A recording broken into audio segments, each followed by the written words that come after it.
Hello guys. जैसा कि जानते हैं कि अभी सब लोग बहुत बेसब्री से वेट कर रहे हैं कि रेलवे की वैकेंसी कब आएगी। तो उसके रिलेटेड मेरे पास कुछ इन्फॉर्मेशन है, जैसा कि मैंने बात किया था इधर उधर तो पता चला है।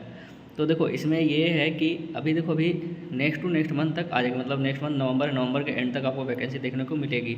वो भी सबसे पहले शायद मोस्टली आपको जेई, एएलपी और टेक्नीशियन, इन तीन में से किसी को एक भी आ सकता है पहले। उसके बाद है क्योंकि एनटीपीसी का भी जो डिमांड मांगा गया था, बहुत सारे देखो जून में डिमांड मांगा गया था, कितना आपको एंटिसिपेटेड है 2025 या 2026 तक, मतलब एक रैंडम वो लोग देख रहे हैं, आगे तक का फ्यूचर देख रहे हैं, वहाँ तक कि फ्यूचर तक कितना एंटिसिपेटेड है उसके अकॉर्डिंग वैकेंसी लेंगे और उसके बाद फिर रिलीज करेंगे।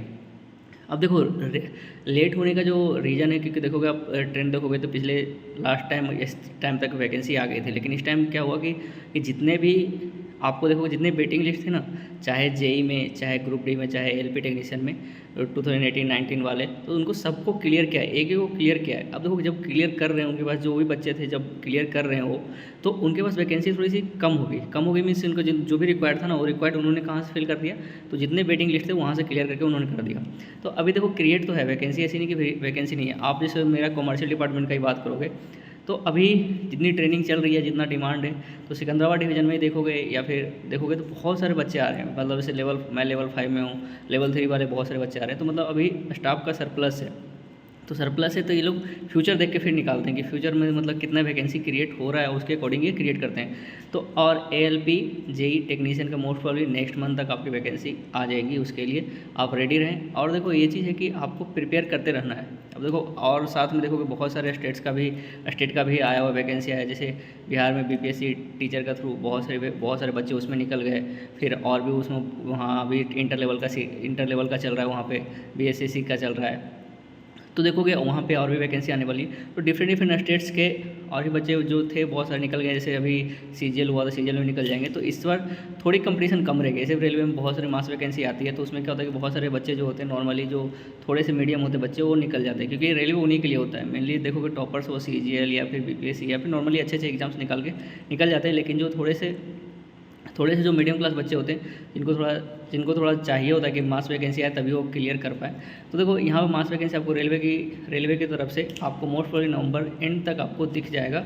और क्योंकि ये भी लोग भी प्रिपेयर कर चुके हैं, और जैसा कि आप जानते हैं कि इलेक्शन है, तो इलेक्शन के अकॉर्डिंग क्योंकि गवर्नमेंट को भी शो करना पड़ेगा कि हम कितने वैसे उन्होंने लास्ट ईयर से 10 लाख की टारगेट रखा था कि 10 लाख पर ईयर देंगे, लेकिन अब वो भी कंप्लीसन पे है, क्योंकि लास्ट शायद नवंबर या दिसंबर से स्टार्ट हुआ था। तो नवंबर दिसंबर से स्टार्ट हुआ था, उसमें देने के लिए स्टार्टिंग किया था मोदी जी ने। तो नवंबर दिसंबर आने वाला है, तो फिर नेक्स्ट ईयर इनको फिर से कंटिन्यू करना ही करना है, क्योंकि जब कंटिन्यू कब करेंगे, जब इनके पास वैकेंसी लेकर आएंगे, फिर जब एग्ज़ाम होगा सब चीज़ आएगा, तभी ये कंटिन्यू कर पाएंगे ये सब चीज़ें। तो मोस्ट प्रोबेबली आपको नेक्स्ट मंथ के एंड तक आपको पक्का एक वैकेंसी अच्छी खासी दिखेगी। तो अपना प्रिपरेशन जो शार्प करके रखिए। जैसे मान लीजिए कि आप कुछ भी पढ़ रहे हो, जीके जीएस या फिर कुछ भी आप करंट अफेयर, तो डेली आप करंट अफेयर भी पढ़ना मत छोड़िए, क्योंकि आज देखो बहुत सारे एग्जाम में देखते हैं ना, हम लोग लाइटली ले लेते हैं। जैसे मैथ रीजनिंग जिसका अच्छा है तो क्या करंट अफेयर को लाइटली लेता है, जीके जीएस को लाइटली ले लेता है। तो देखो लाइटली लोगे ना तो वहाँ पर फिर आपकी मेरिट नहीं बन पाएगी। देखो पास होना अलग से होता है, रेलवे में मेन होता है मेरिट बनाना, कि आपकी कट ऑफ पूछ गई और फिर आपको जब मेरिट बनता है उसमें कट ऑफ 10 से 12 नंबर भाग जाता है। तो उसमें मेरिट बनाना है, आपको टॉपर्स बनने हैं। जो टॉपर कभी बनोगे जब आप रेगुलर पढ़ोगे, और मैं तो बोलता हूँ मॉक लगाओ, रेगुलर मॉक लगाओगे, रेगुलर सब चीज़ करते रहोगे ना, तो ईजिली आपको क्रैक हो जाएगा। और इतना हार्ड एग्जाम नहीं होता है, नॉर्मली आप क्रैक कर लोगे ईजिली। ईजी पे एग्ज़ाम होता है। और जल्दी जल्दी आओ, सर्विंग करो।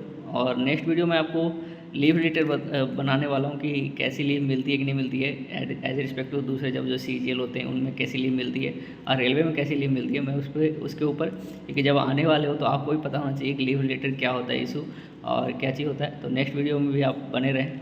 Okay then, thank you guys. और मेरे चैनल पर नए हैं तो प्लीज़ लाइक एंड सब्सक्राइब कर लें।